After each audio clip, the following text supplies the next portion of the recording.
Hello. First show, I hope it's a good one. We're going to talk about the Beatles Get Back, the new film that just came out. Actually, it's a special, three-part special on Disney Plus, done by Peter Jackson, the same director who did Lord of the Rings and The Hobbit.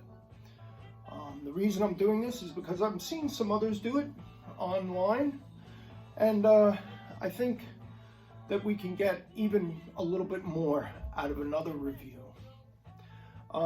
So just briefly to explain what Peter Jackson has done. He's basically turned something that in the Beatles' career was kind of a downer.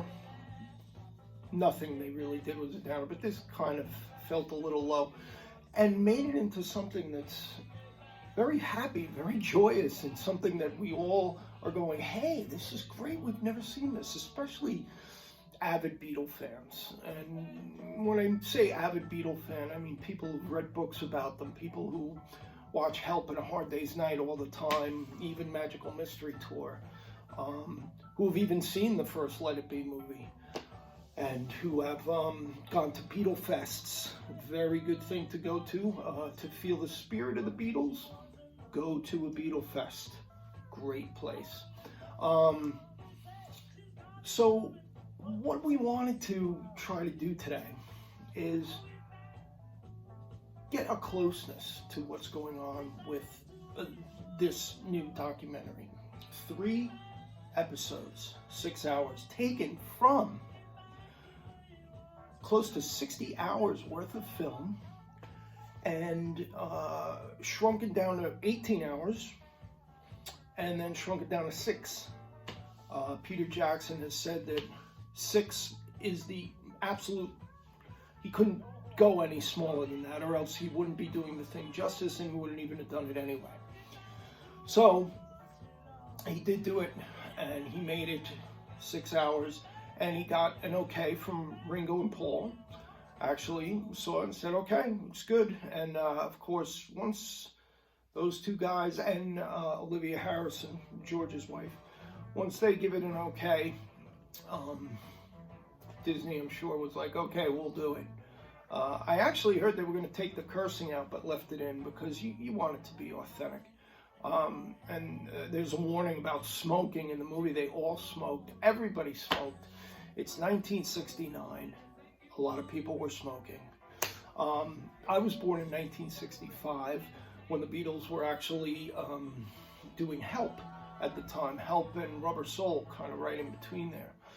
And so I grew up with them around, of course, and I'm proud to say that January 30th, 1969, the day of the rooftop concert, is my 4th birthday.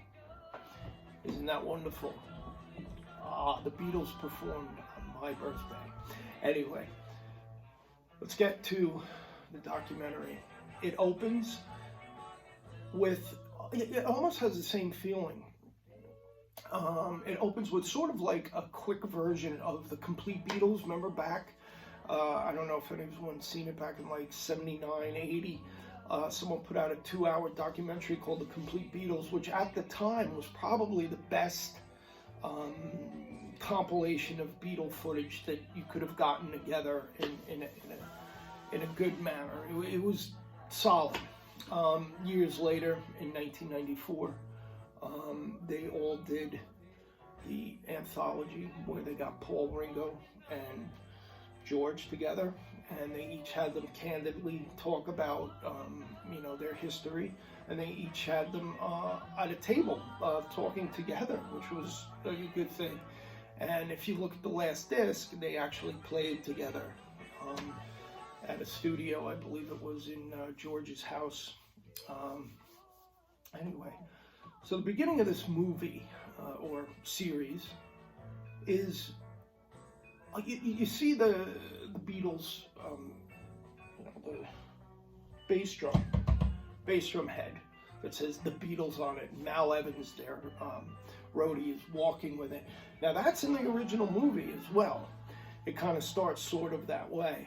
What Peter Jackson did do, and I think I was trying to say this before, was he gave a nice little history of the Beatles, about a 15-minute history. So anyone who hadn't seen this or hadn't really wasn't too familiar with the history of the Beatles, which very few are, but he gave it a nice little roundup to this point in their career.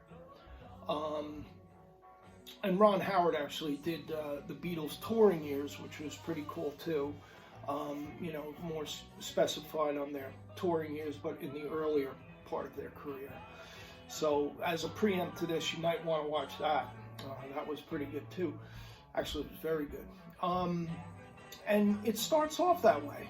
It starts off with a feeling of, oh, is this going to be another, Beatle Let It Be session that's not going to be fun to watch? But you slowly find out that that's not really what it's about. This is about showing them in a light that made them look happy and like they're having a good time. Yeah, there was tension. Of course, there was always tension. And, there was the tension that Yoko was there. And, I got to say for her, that she didn't interrupt them when they were talking about anything musically or anything like that. She really stayed out of everything. She just kind of sat there, though. So, she read a paper, did some knitting or whatever she did.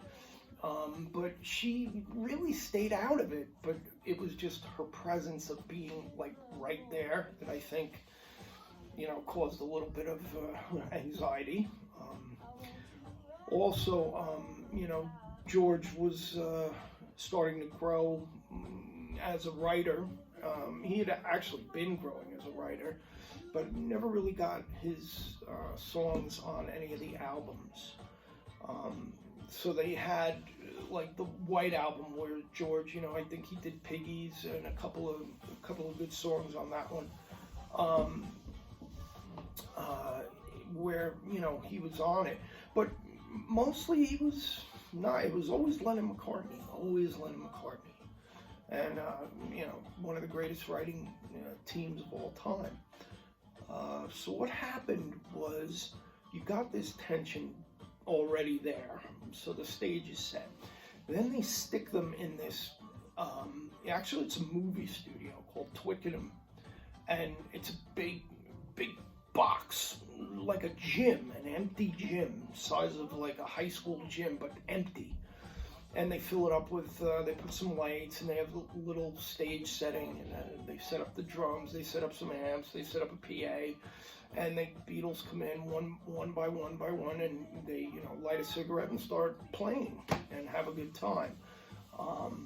Sometimes throughout this documentary, you'll see them go back and play some old songs, or sometimes they'll play somebody else's old songs, just to keep the spirit alive. They're a rock and roll band. That's what they wanted to do.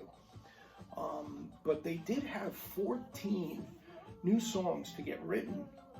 And at the end of this thing, they were supposed to, play this big concert. They didn't know where it was going to be. They thought that they might have it in like Egypt by the pyramids. So they were talking about all these different places and what might be going on. And it's funny because you see George's face, like kind of like, yeah, nah. And George, I gotta say, was very straightforward, and said, I don't think this is going to be good at all. And he was right in a way.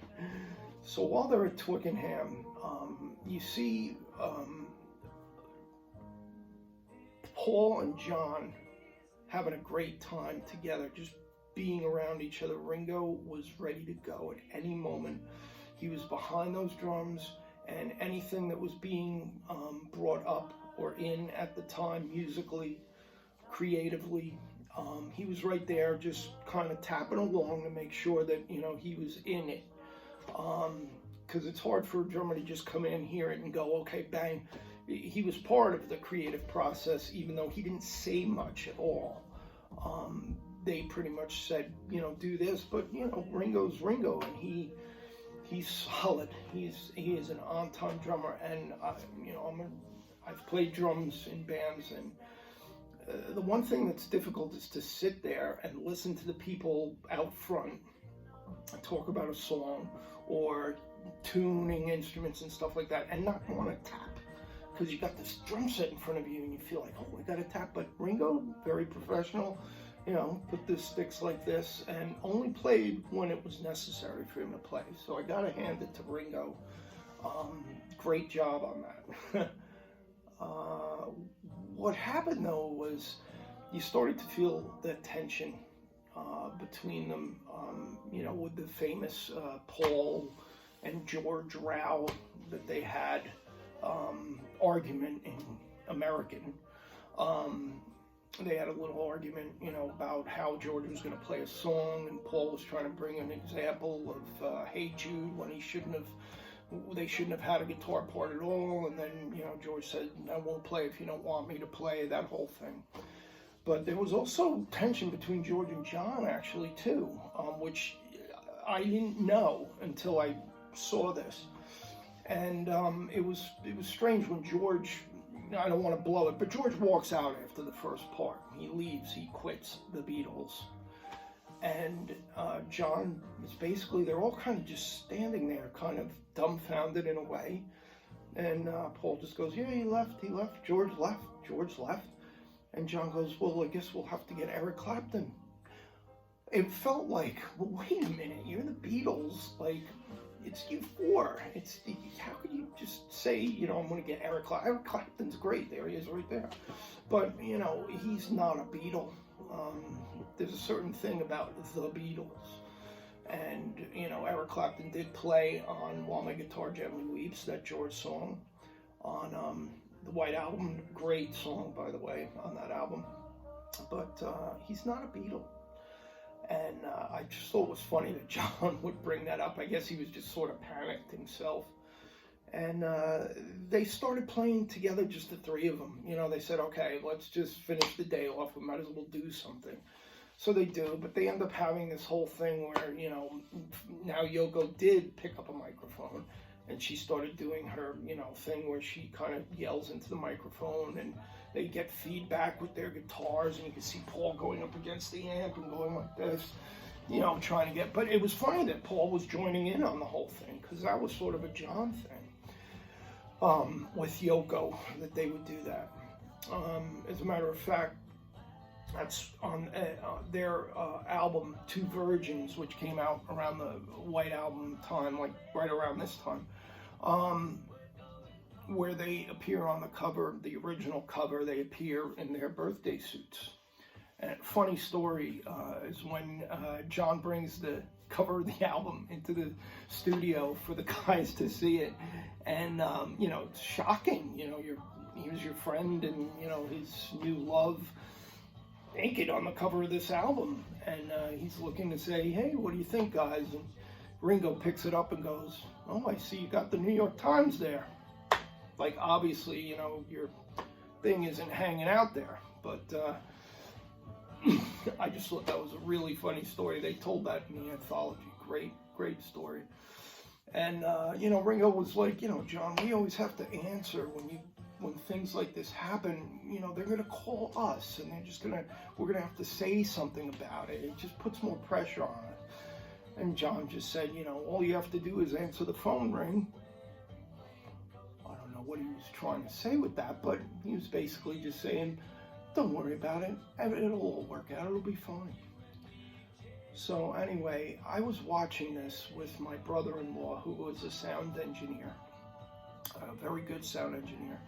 And he was really interested in seeing all the old equipment that they used back then. You know, what's amazing about them is their recording career. So short, but so much came out of it. In this particular thing, George brought in his 8-track recorder, which nowadays everything's, 24, 48, 72 tracks, God knows.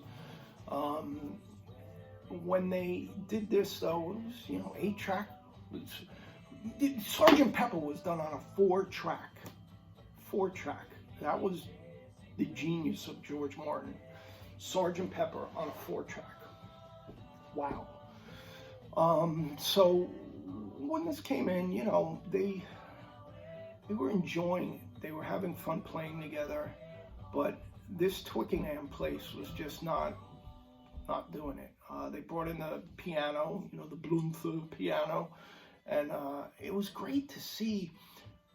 Like Paul would just get on the piano and start playing something that was not even on the Let It Be album. He was even playing, at one point, he played Another Day, which is, you know, a solo song of his. And then they were doing that John song that came out on Give Me Some Truth on the Imagine album, you know, much later. So things like that were going on. Sometimes they break into an old tune of theirs, you know, make a joke about it. And but you could see that, you know, George was getting kind of upset. And so by the end of the first one, George leaves. And it's a kind of a sad point when I believe it's in the second one, you know, Paul comes in and Ringo, you know, they're about a week and a half into this thing, week and a half, almost 2 weeks. And they have about 2 weeks left, not even until this show. And they're sitting there, and you could see the pain in Paul McCartney's face. And, you know, he's almost welling up with tears. And, you know, because just him and Ringo showed up that day. John didn't even come in, and I think that scared him a lot. That, you know, George is gone, and if John is gone, this whole thing, the Beatles are gone. And you could see him say, you know, and then there were two. And he leans back, and you almost can feel the tears coming out of his face, but that didn't happen. And actually, one of the guys comes in and says, John's on the phone. Give him, you know, you want to talk to him? So Paul gets up, oh, sure, I'll talk to him. So that makes him feel a lot better, and John's coming in an hour, and they're very happy about that. And they're still in the Twickenham thing. But what happens is George is going to come back on a Wednesday. I think he was gone for like 3 days.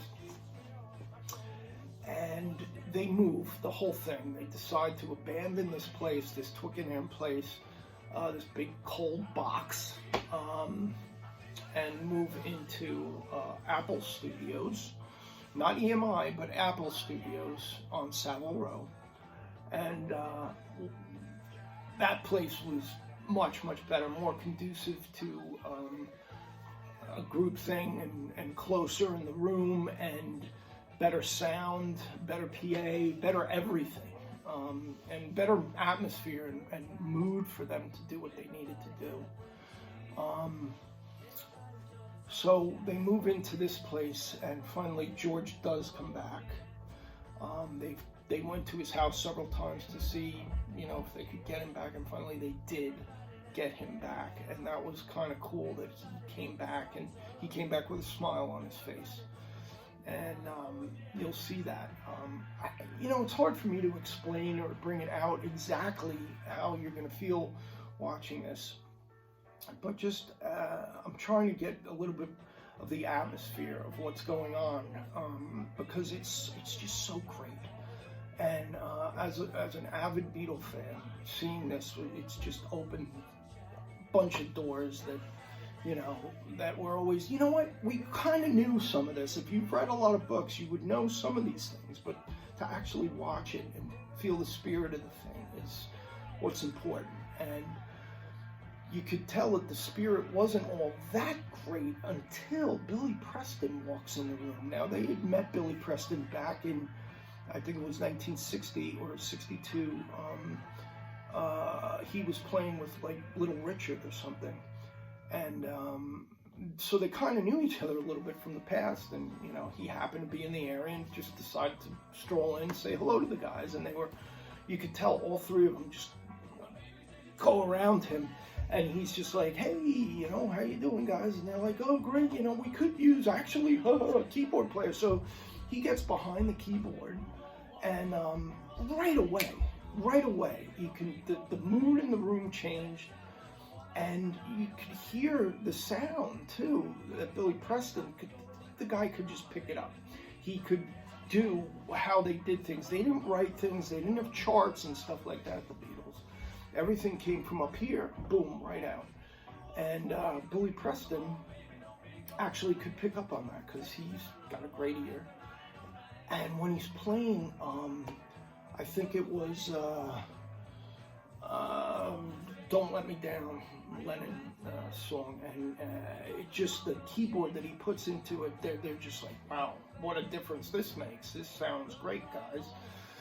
So they decide to kind of keep it, which is great because, you know, they were actually going to bring in Mickey Hopkins, who played with the Rolling Stones, and he did a lot of, you know, session work back then. Nobody really played with the Beatles as far as session work. I think Eric Clapton was the only one to play on All My Guitar Gently Weeps. I don't think many others played with the Beatles at all. And what happened was, you know, they brought in Billy Preston, and they said, okay, we have to maybe pay the guy. You know, he's coming here every day, and they had a discussion on, you know, should we pay him scale? You know, what do we pay him? So I guess they figured that out behind the scenes. And, you know, so they paid him for being there, because he was doing something else also at the time. And so was Ringo, actually, because right after this was filmed, Ringo had to do the film The Magic Christian with Peter Sellers, hilarious guy. Peter Sellers did a lot of records with George Martin, comedy records, back in the early 60s, late 50s, early 60s. Peter Sellers and George Martin knew each other. What is interesting when they get into the Apple studio is that George Martin is there, but he's not doing the engineering. Glyn Johns is doing the engineering. Lennon calls him Glynis in this, but he's doing the engineering, and he's done a lot with, you know, one of the best engineers in the business. And so they're not with their regular, you know, sound of George Martin, and they're also missing kind of the George Martin structure that he would provide for them, and Brian Epstein too. You know, they're so young. You know, you're looking at between 26 and 28-year-olds making this great music, being channeled through them from the gods of music, just coming out all the time. Anytime they picked up something, it was, oh, I know that song, I know that song. Just constantly creating, but creating good, not creating junk. Everything they created was good, unless you don't like them. I mean, that's a whole other deal. But so everything was coming through, and George Martin was present, but like I said, he didn't really touch the knobs too much. I'm sure he suggested some things to Glyn Johns, but, you know, he really wasn't in charge of the engineering. Okay, so they do this whole thing, and they're starting to get a couple of songs together, and then they're trying to see, well, okay, where are we going to perform this big show? They were going to have a TV show. That got not going to do a TV show. So Lennon, you know, finally, let's do it, make it into like a movie. So, of course, hence the Let It Be movie, which came out, and, you know, we know about that. So they knew there was something going to happen, but they weren't quite sure what it was going to be, and nobody really knew. And so they were just working out these songs. And you could see one day McCartney's kind of sitting there, and they're rehearsing, and he's just got a look on his face of like, he's just, you could feel that he's, because he would look at things in the bigger picture, and he knew that, okay, maybe we'll get these songs and all, but what are we going to do, guys? I mean, really? And you could see him wondering. And then Glyn Johns and I believe Michael Lindsay Hogg, the director of the film, comes over and says, you know, hey, maybe we can go up on the roof and play. And you could just see McCartney's face. And Peter Jackson does a great job at slowing the camera down at that point. And you see McCartney kind of go, yeah, that sounds great. And you feel that, okay, they're going to do this. And that was a really cool moment. I really like that. And of course, they go up, McCartney checks it out, Ringo goes up there, they look around, and they were worried that it wasn't going to be able to hold the equipment, the weight of their equipment. But, you know, as we all know, they did perform on my 4th birthday on that rooftop, and that was the last time the Beatles performed live as a group with Billy Preston. So, thank God he was there. Anyway, we also need to know that the Let It Be album came out after Abbey Road. It was kind of put in a closet in a way, you know, because they just thought they could do a little better, and Paul went around to George Martin after this project was over and said, you know, can we do one more? Let's maybe make it our last, but I want to do it. I want you to produce it, and I want it to be really good. And George Martin said, sure, I'm more than happy to do that, but I want all the guys in agreement that you're going to let me run the sessions. And Paul said, sure. And he goes, and especially John, you know, I want to make sure he's going to allow me to do what I need to do. And they got the okay.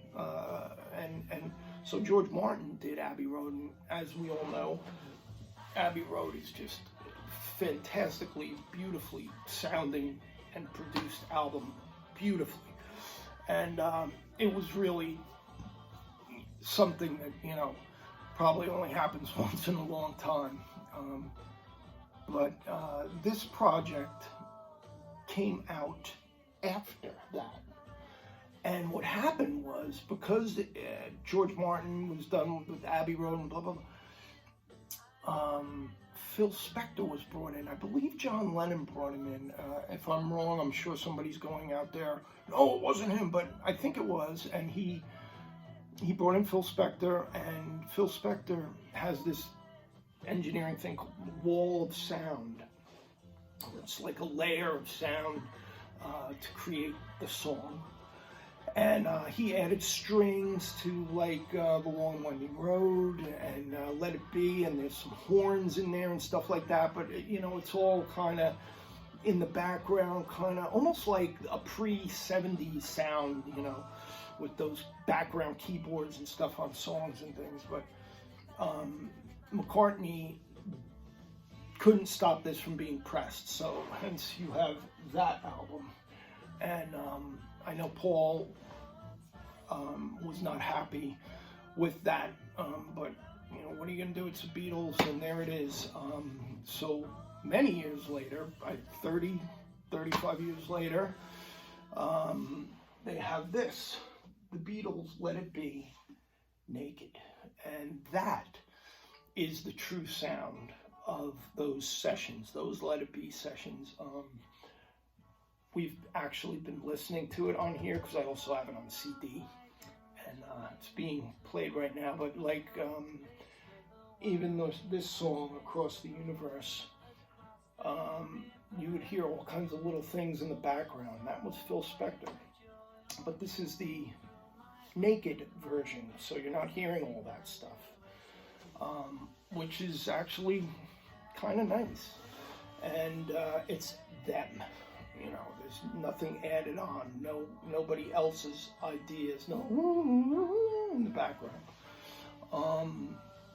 And it's just amazing how through this whole thing, you're watching this, that you're learning how they created these songs, and you're learning that, you know, they were, like I said before, they were young kids channeling this fantastic music that we all know and love today.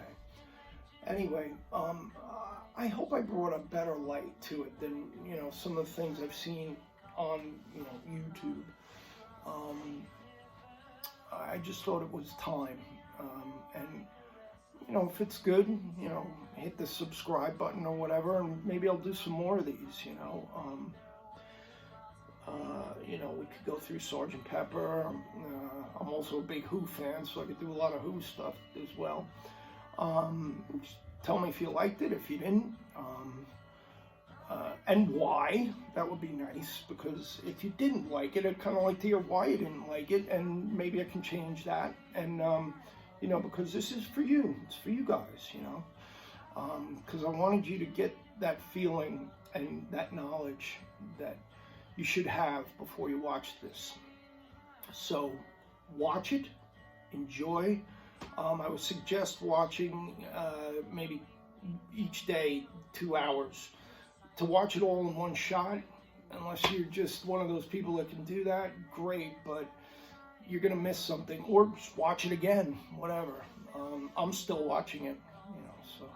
Anyway, guys, thank you for tuning in. Thank you for watching this half hour of me going on about this. But I feel like I owe it to them, you know, because they've given me so much joy that I wanted to just give back a little bit to the Beatle menagerie.